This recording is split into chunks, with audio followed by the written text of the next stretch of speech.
स्वाद वल कुरआनि ज़िक्र बलिल्लज़ीन कफ़रू फ़ी इज़्ज़तिन व शिक़ाक़ सदक़ल्लाहुल अज़ीम। हर तरह दी हम्दो सना अल्लाह रब रहमान वास्ते, बेशुमार दुरूद व सलाम नबी रहमत जनाब मुहम्मदुर रसूलुल्लाह सल्लल्लाहु अलैहि व आलिहि वसल्लम दी ज़ात गिरामी व बाबरकत। साहिबो, साथियों, बुजुर्गों, भाइयों, दोस्तों, नबी अलैहि सलातो व सलाम ने फरमाया, मुसलमान दे उत्ते 6 हक ने। उहदे विचों पहला ये वे व युसल्लिमु अलैहि इज़ा लाकियाहु, जदों मुसलमान नूं मिले ते उन्हों भाई रफीक की आखे अस्सलामु अलैकुम की आखना है। ये ना मुख्तलिफ अंदाज, दूरों सलाम है भाई, क्यों जी दोनों ही यहीं हाथों के ना सलाम है भाई, गल ठीक है, गल ठीक है, लेकिन सुन्नत के मुताबिक आखांगे तो सवाब मिलेगा। तो की आखना है अस्सलामु अलैकुम, ठीक है। और फिर जे तू बधा लवे अस्सलामु अलैकुम व रहमतुल्लाह, 20 नेकियां, अस्सलामु अलैकुम व रहमतुल्लाहि व बरकातुहू, 3 नेकियां, ठीक है। ते कई इदू भी वादा कर लेंदे ने जन्नत हलाल हो व दोज़ख हराम हो, आपदे कोलों टोच ला लेंदे, क्यों जी टोच ला। इस वास्ते ये अगर सुन्नत के मुताबिक आखांगे अस्सलामु अलैकुम व रहमतुल्लाहि व बरकातुहू ते 3 नेकियां इंशाअल्लाह खाते दे अंदर अकाउंट होंदी। लेकिन ये कहने का तरीकेकार की है, युसल्लिमु अलैहि अलामन युसल्लिमुर राकिब अलल माशी युसल्लिमुल कायम अलल कायद युसल्लिमुस सगीर अलल कबीर औ कमा काल नबी सल्लल्लाहु अलैहि वसल्लम। रसूल सल्लल्लाहु अलैहि वसल्लम ने फरमाया, छोटे नूं चाहिदा आप तो वड्डे नूं अस्सलामु अलैकुम आखे। छोटा ही आकड़ दे विच ना रहे भी वड्डा मैनूं आखे, बल्कि छोटे दी जिम्मेदारी है कि आप तो वड्डे नूं सलाम आखे।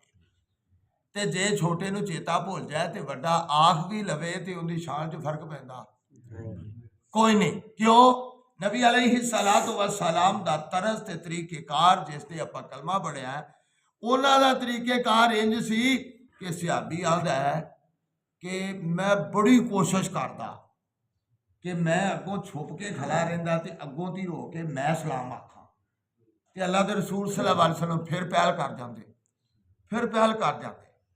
इस वास्ते वड्डा भी छोटे नूं कह सकता है, लेकिन छोटे की जिम्मेदारी है वड्डे नूं कवे। और अगली गल है थोड़े जड़े ने ज्यादा नूं कहन, जिहड़ा पैदल चलदा होया बैठे नूं कवे, जिहड़ा साइकिल ते सवार है पैदल चलण वाले नूं कवे। ये उनकी जिम्मेदारी, ये उनके हक ने। और फिर नबी अलैहि सलाम ने फरमाया घर जाके भी अस्सलामु अलैकुम आखना है। की करना है?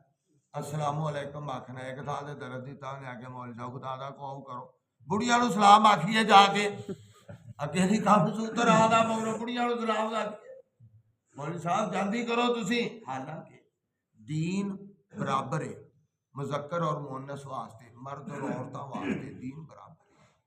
इस वास्ते ते घर सलाम कहन ते फायदा की है? शैतान जिहड़ा है वो घर दे विच भरा नूं भरा नाल लड़ा दिता, भैन नूं भैन नाल लड़ा दिता, मां नूं खामद नाल लड़ा दिता, ये रोला पुआ छड्डदा है।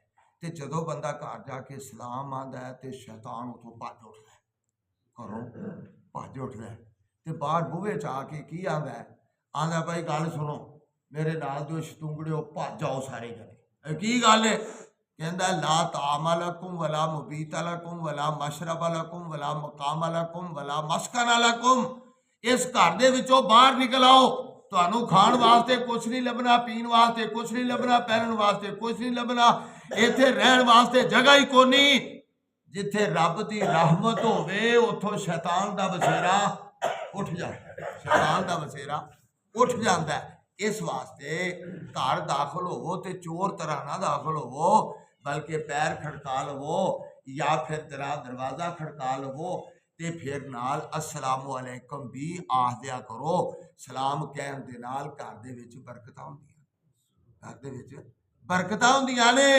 अगर ना आखिए सलाम इनका नुकसान की है, शैतान बूहे अगे खो के बाकियां नूं वाजां मारदा। आयो भाई की गल है, वो तुहाडे वास्ते रहन वास्ते पीण वास्ते बैठण वास्ते सारे हर लिहाज नाल सारियां सहूलतां मौजूद, इन्हां नूं लड़ावण वास्ते इन्हां चेम गोइयां पैदा करन वास्ते आयो सारे भज के वो सारे छतूंगड़े घर दे विच आ जांदे ने। ते जदों बंदा सलाम ना आखे, चूंकि रब दी रहमत जिथे ना होवे उत्थे शैतान दा बसेरा हुंदा, शैतान दा बसेरा। भरा भरा नाल लड़दा पिया ते उन्हें आख्या ऐं करना, उन्हें आख्या तू वड्डा नौगा रवें ऐं कर, क्यों बे इस वास्ते मां मां नाल धी धी नाल सारे आपस दे रांदा पैंदियां पईयां। इस वास्ते भाईओ सलाम कसरत दे नाल घर जाके कहण ते हर्ज कोई नहीं, संग्या ना करो। सलाम कहण दे विच बरकत है। अल्लाह मैनूं ते तुहानूं कहण दी तौफीक अता फरमाए। व आखिर दावाना